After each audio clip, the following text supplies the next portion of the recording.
ආයිබෝවන් Canadian dance ශ්‍රී Lanka YouTube නාලිකාවට ඔබ සැමව සාදරයෙන් පිළිගන්නවා.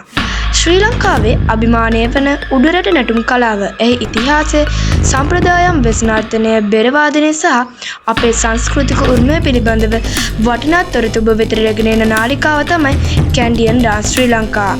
අද අපි කතා කරන්න යන්නේ ශ්‍රී ලංකාවේ ඉතාමත් අගනා සංස්කෘතික උරුමයක් වන උඩරට නැටුම් කලාවේ ඉතිහාසය පිළිබඳවයි.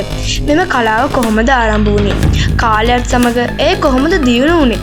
අද ලෝකයේ පිළිගත් නර්තන කලාවක් බවට පත් වූයේ කෙසේද? මේ සියල්ල අද වීඩියෝවෙන් දැනගනිමු.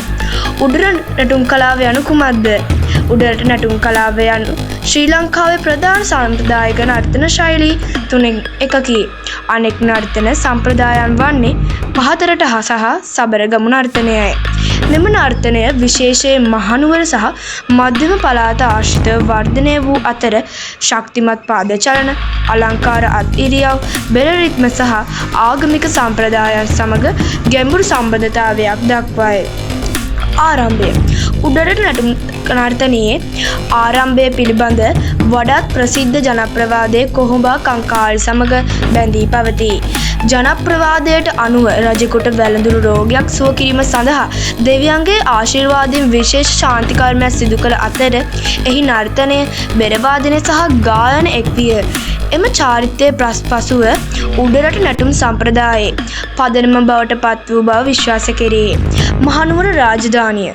මහනුවර රාජධානියේ රජවරු මෙම කලාවට විශාල අනුග්‍රහයක් ලබා දුන්නා.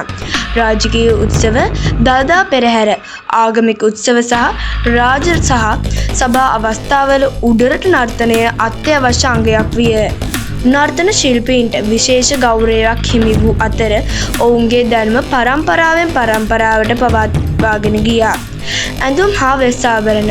උඩරට නර්තන ශිල්පීන්ගේ ඇඳුම් ලෝකයේම කැපී පෙනෙන අලංකාර සම්ප්‍රදායික ඇඳුම් අතරට අයත් වේ.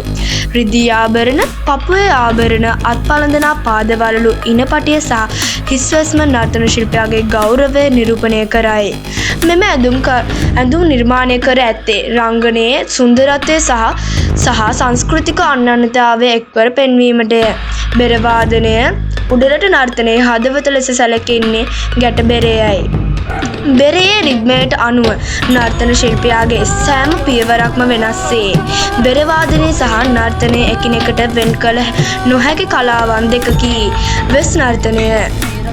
උඩරට නර්තනයේ උසස්ම අවස්ථාව ලෙස සැලකෙන්නේ වෙස් නර්තනයයි. වෙස් තට්ටුව පැළඳීමට පෙර නර්තන ශිල්පියා වසර ගණනාවක් පුහුණුව ලබයි.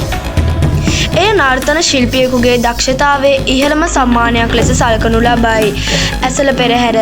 ලෝකයේ ප්‍රසිද්ධතම සංස්කෘතික උත්සව වලින් එකක් වන මහනුවර ඇසළ පෙරහැරේ උඩරට නර්තන හිමිවන්නේ අතිශය වැදගත් ස්ථානයකි.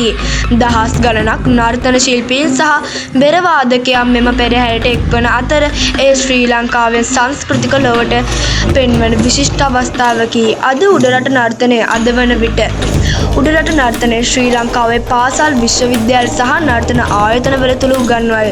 එමෙන්ම ඇමරිකාව, එංගලන්තය, ඕස්ට්‍රේලියාව, කැනඩාව, ජපානය සහ තවත් බොහෝ රටවල ශ්‍රී ලාංකීය කණ්ඩායම් මෙම කලාව ප්‍රදර්ශනය කරමින් ලෝකයට හඳුන්වා දෙයි.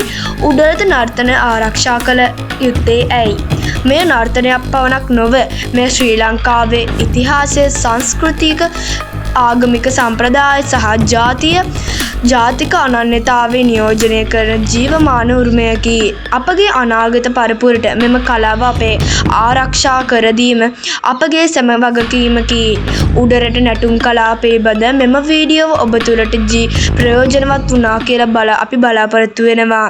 මෙවැනි තවත් උඩරට නර්තනය, වෙස් නර්තනය, බෙරවාදනය සහ ශ්‍රී ලංකාවේ සංස්කෘතික පිළිබඳව ගුණාත්මක වීඩියෝ සඳහා කැන්ඩියන්ස් ඩාන්ස් ශ්‍රී ලංකා නාලිකාව සබ්ස්ක්‍රයිබ් කරන්න. වීඩියෝවට ලයික් එකක් දාන්න. කමෙන්ට් එකකින් ඔබගේ අදහස් බෙදාගන්න. සහ ඔබගේ මිතුරන් සමග ෂෙයා කරන්න. බලපු හැමෝටම හදවතින්ම